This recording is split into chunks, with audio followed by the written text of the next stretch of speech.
Hello good afternoon. हम लोग पढ़ रहे थे हेट्रोसाइक्लिक कंपाउंड्स। स्टार्टिंग हो गई थी। अब अपना जो नेक्स्ट टॉपिक है वो है अपना क्लासिफिकेशन ऑफ हेट्रोसाइक्लिक कंपाउंड्स। सबसे फर्स्ट लेते हैं हम on the basis of size of ring, यानी रिंग की साइज के आधार पर। ठीक है, तो सबसे पहले जो मेन जो रिंग होती है इसमें काउंट होती है वो 5 मेंबर्ड होती है, 6 मेंबर्ड होती है।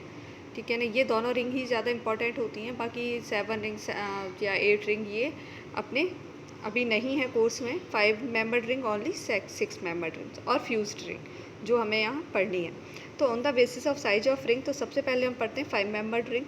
5 मेंबर्ड रिंग में देखिए 2 टाइप्स की होती है। एक तो विद 1 हेटेरो एटम, एक तो वो रिंग जिसमें एक ही हेटेरो एटम प्रेजेंट हो, और एक वो रिंग विद 2 हेटेरो एटम जिसमें एक से अधिक हेटेरो एटम्स प्रेजेंट हो या 2 हेटेरो एटम प्रेजेंट हो। तो ये देखिए यहाँ हमने ये रिंग ली है, इसमें X है। X का मतलब यहाँ NH हो सकता है, O हो सकता है या S हो सकता है। तो NH अगर यहाँ होगा तो हम उसको बोलेंगे पायरोल। अगर ऑक्सीजन प्रेजेंट होगा तो हम बोलेंगे इस रिंग को फ्यूरेन, और अगर S होगा तो इसका नाम हो जाएगा थायोपीन। ठीक है, नेक्स्ट है 2 हेटेरो एटम्स वाली, इसको हम बोलते हैं ऑक्साजोल, जिसमें ऑक्सीजन और नाइट्रोजन प्रेजेंट है।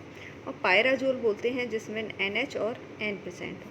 तो इस तरीके से 2 हेटेरो एटम्स रिंग हो गई। और ये 5 मेंबर्ड रिंग है। देखिए 1 2 3 4 5, 1 2 3 4 5। इधर भी ये 5 मेंबर्ड रिंग है।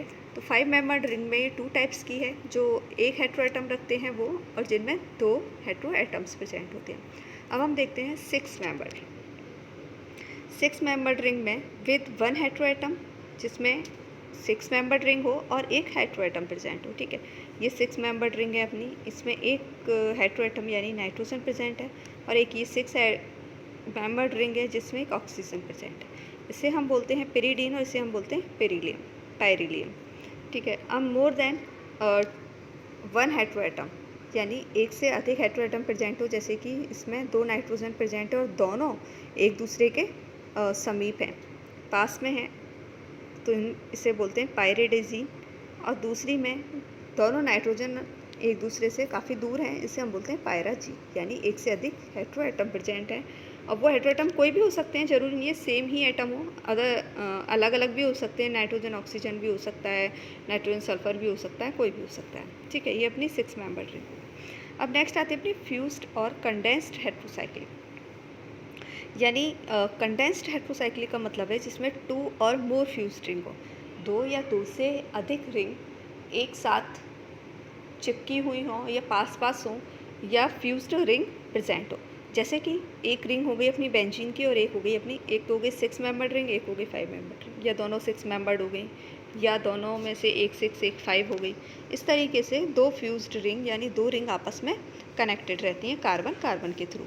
जैसे कि हम फर्स्ट रिंग देखते हैं, ये दोनों रिंग है, ये 6 मेंबर्ड रिंग है, ये 5 मेंबर्ड रिंग है। ओके, इस 6 मेंबर्ड रिंग में और ये 5 मेंबर्ड रिंग में ये नाइट्रोजन प्रेजेंट है, तो इसको हम बोलते हैं क्विनोलिन।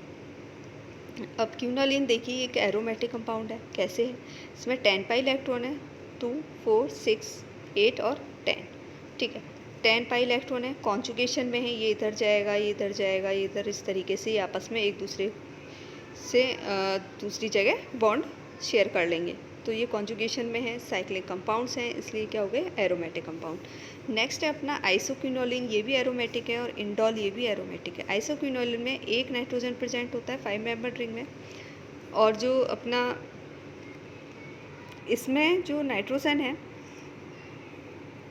वो बेंजीन रिंग से दूर होता है, और इसमें जो नाइट्रोजन है वो पास में होता है, इसलिए इसको क्विनोलिन कहते हैं और इसको आइसोक्विनोलिन कहते हैं। ठीक है, अब जो अपना होता है इंडोल यानी बेंजोपाइरोल, सॉरी, इसमें भी दोनों 6 मेंबर्ड रिंग है, इधर भी दोनों 6 मेंबर्ड रिंग है। बस इसमें जो ये नाइट्रोजन है वो इसके बेंजीन रिंग के पास में है, और इसका जो नाइट्रोजन है वो बेंजीन रिंग से थोड़ा दूर है, इसलिए क्विनोलिन और ये आइसोक्विनोलिन।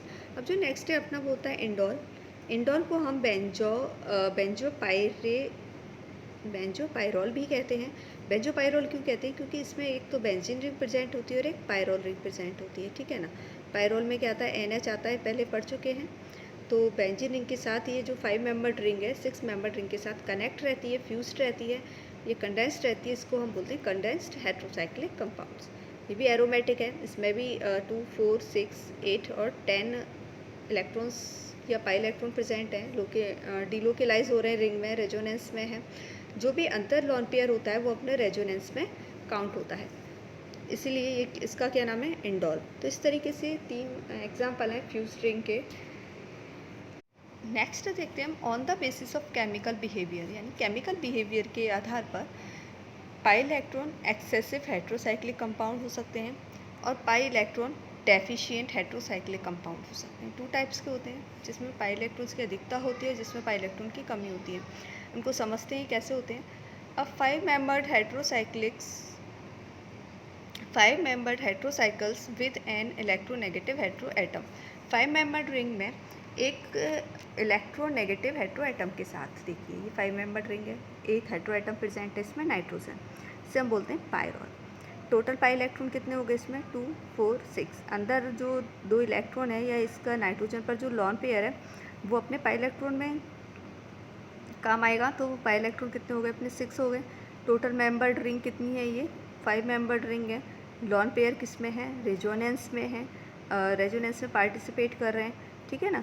तो इस तरीके से इसमें कितने हो गए, पाई इलेक्ट्रॉन 6 हो गए और मेंबर्ड रिंग हो गई 5। नेक्स्ट, अब अगर हमें इसका इलेक्ट्रॉन डेंसिटी निकालनी हो तो इलेक्ट्रॉन डेंसिटी कैसे निकालते हैं, पाई इलेक्ट्रॉन और अपॉन जितनी मेंबर्ड रिंग होती है, यानी 5 membered रिंग है तो 6/5 = 1.T। पर कार्बन के लिए, इसमें जितने भी कार्बन प्रेजेंट है उनके लिए अलग अलग आती है, तो एक कार्बन की डेंसिटी कितनी हो गई इसमें, 1.2। नेक्स्ट देखते हैं हम pi electron deficient heterocyclic compound. अभी डेफिशिएंट कैसे हैं, इसमें जो 6 membered heterocyclic with N electronegative hetero atom, 6 membered ring में एक इलेक्ट्रोनेगेटिव हेट्रो एटम प्रेजेंट होता है या इसके साथ में ये एक 6 membered हेट्रोसाइक्लिक कंपाउंड बनाता है, ठीक है। अब इसमें देखिए इसके जो लॉन पेयर है वो रिंग के बाहर है, रिंग के बाहर अगर लॉन पेयर प्रेजेंट हैं तो हम उसे डिलोकेलाइजेशन में काम नहीं लेते, उन्हें काउंट पाई इलेक्ट्रॉन में काउंट नहीं करते। जिनमें वो अंदर होते हैं केवल उन्हें ही काउंट करते हैं। तो टोटल पाई इलेक्ट्रॉन कितने इसमें, 2 4 और 6, 2 इस डबल बॉन्ड के, 2 इस डबल बॉन्ड के, 2 इस डबल बॉन्ड के, 6। मेंबर्ड रिंग कितनी है, 6 membered रिंग है, तो इसकी इलेक्ट्रॉन डेंसिटी कितनी हो गई, 6/6 = 1। अब हम इसका देखें तो इन दोनों का कंपैरिजन करें तो 1.2 ग्रेटर दैन 1 से अधिक है ये 1.2, यानी पाई इलेक्ट्रॉन एक्सेसिव है। इसको हम क्या बोलेंगे, पाई इलेक्ट्रॉन एक्सेसिव, क्योंकि इसकी अधिकता आ रही है ना यहाँ पर पाई इलेक्ट्रॉन की, तो ये क्या हो गया, pi electron excessive heterocyclic compounds, ठीक है। इधर देखिए ये बेंजीन की सेम एज बेंजीन की तरह है। बेंजीन में क्या होता है, बेंजीन भी तो इसी तरह की एक रिंग होती है। बेंजीन में ये 6 पाई इलेक्ट्रॉन होते हैं और 6 membered रिंग है, तो इसका भी कितना मान आता है, 1 आता है, यानी इलेक्ट्रॉन डेंसिटी पर कार्बन की 1 आती है।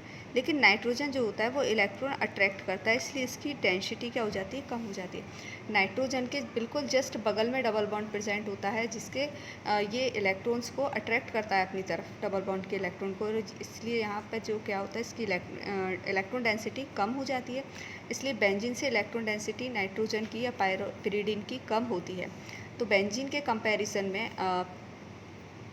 पायरोल की इलेक्ट्रॉन डेंसिटी ज़्यादा होती है, इसलिए इसको हम पाई इलेक्ट्रॉन एक्सेसिव रिंग बोलते हैं। और जो 6 membered रिंग अपनी बेंजीन रिंग है वो होती है पाई electron deficient heterocyclic compound ring. Okay, तो ये हो गया अपना क्लासिफिकेशन। नेक्स्ट हम देखेंगे नॉमेनक्लेचर। Thank you.